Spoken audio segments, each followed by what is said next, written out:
ছাত্র ইউনিয়ন 2, জাহাঙ্গীরনগর বিশ্ববিদ্যালয় সাংবাদিক সমিতি, জাহাঙ্গীরনগর বিশ্ববিদ্যালয় প্রেস ক্লাব, আমরা আমন্ত্রণ জানিয়েছি সাংস্কৃতিক জোট, আমরা আমন্ত্রণ জানিয়েছি ইসলামী ছাত্র শিবির, আমরা আমন্ত্রণ জানিয়েছি। স্যার আমি হচ্ছি মোহাম্মদ রুবেল, জাহাঙ্গীরনগর মিডিয়া স্টাডিজ বিভাগ 49 ব্যাচ, যে ডাকসু যে সংসদ আমি ভোটার হিসেবে আছি স্যার। তো স্যার আমরা আমাদের প্রথমে আমাদের এখানে আমাদের কিছু আছেন, সাধারণ শিক্ষার্থী আছেন, আমরা কিছু কথা বলতে চাই। সেটা হচ্ছে যে আপনারা যাদেরকে দাওয়াত দিয়েছেন, এখানে চিঠি দিয়েছেন, তাদের মধ্যে যে নাম বেনামে যেসব আপনারা বলছেন সংগঠন অথবা আন্দোলন বা যেসব ব্যানারগুলোর কথা বলছেন, এটা কি আপনাদের ছাত্র শৃঙ্খলা বিধি বা আপনাদের বিশ্ববিদ্যালয়ের যে নিয়ম সেটার মধ্যে কি রেজিস্ট্রি করা আছে কিনা, সব সংগঠন রেজিস্টার্ড সংগঠনগুলোকে জানানো হয়েছে কিনা, বিশ্ববিদ্যালয়ের যতটি রেজিস্টার্ড সংগঠন সবার এখানে প্রতিনিধিত্ব আছে কিনা, এটাকে আমাদেরকে একটু এনশিওর করবেন। এবং এখানে যদি বিশ্ববিদ্যালয়ের যে আমাদের ছাত্র সংগঠনগুলো এর পূর্বে বিশেষ করে ডাকসু নেতৃত্বাধীন বা 22টি সংগঠন কর্তৃক একটি যে অমীমাংসিত ইস্যু আছে, বিশেষ করে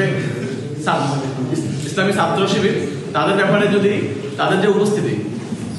উপস্থিতি থাকে, তাহলে আমরা এখানে যে বাংলা জাতীয়তাবাদী ছাত্রদল আমরা সেই ধরনের অমীমাংসিত ইস্যু, রাজনৈতিক যে ইস্যু সেটা সুধারণ করবে আমরা ডাকসু সংক্রান্ত যে আলোচনা মিটিং, এই মিটিংয়ে আমরা অংশগ্রহণ করব।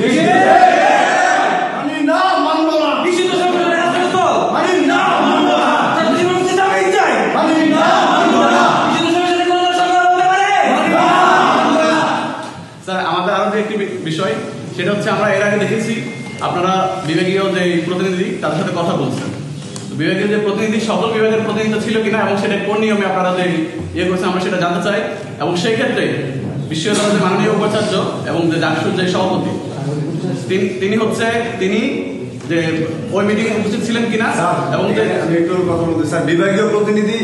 ডিপার্টমেন্ট থেকে যাদেরকে প্রতিনিধি নিয়ে আজকে হচ্ছে মিটিং করেছিলেন আপনারা, সেখানে কথা হচ্ছে যে এখন পর্যন্ত আওয়ামী লীগের যে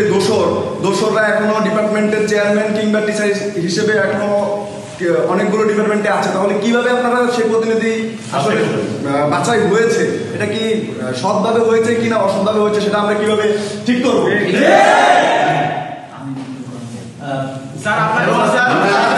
আমরা দেখতে পাচ্ছি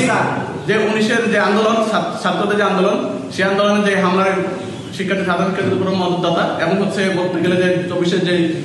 জুলাই গণঅভ্যুত্থানের যে আন্দোলন, সেই আন্দোলন যে আওয়ামী ফ্যাসিস্ট সরকারের যে প্রশাসনের অনেক শিক্ষক বিশ্ববিদ্যালয়ে যে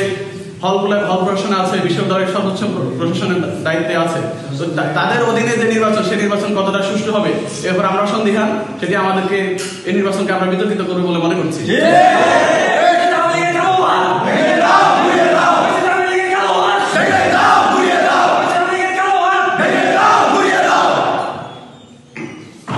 এর আগে হচ্ছে গতকাল আপনারা বিশ্বকবি রবীন্দ্রনাথ ঠাকুর একটি করেছেন, মতবিনিময় সভা করেছেন, সেই সভায় আমরা জেনেছি যে দেখেছি সেখানে হচ্ছে সাধারণ শিক্ষার্থী যদি ওই হলে যদি 500 জন থাকে, তার মধ্যে হচ্ছে উপস্থিতি যদি 30 বা 35 বা 40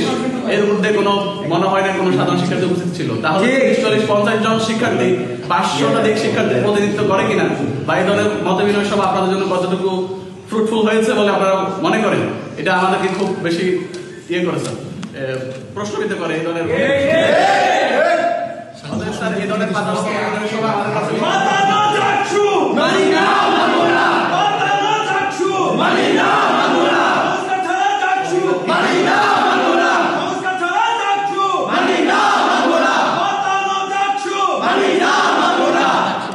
আমরা আরেকটি বিষয় দেখতে পাচ্ছি যে এখানে আপনি বসুন স্যার, আপনারা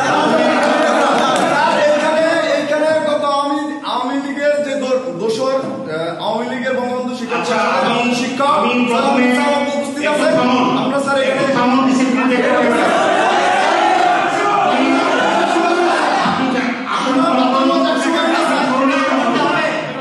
আপনি বিশ্ববিদ্যালয়ের শিক্ষার্থী, আমাদের প্রিয় শিক্ষার্থী,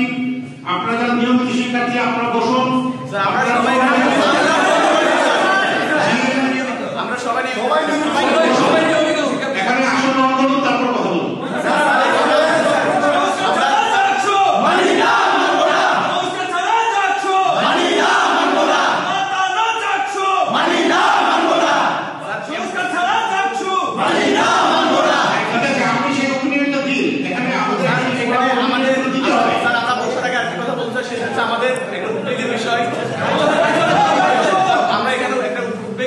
সেটা হচ্ছে যে আমাদের 24-এর যে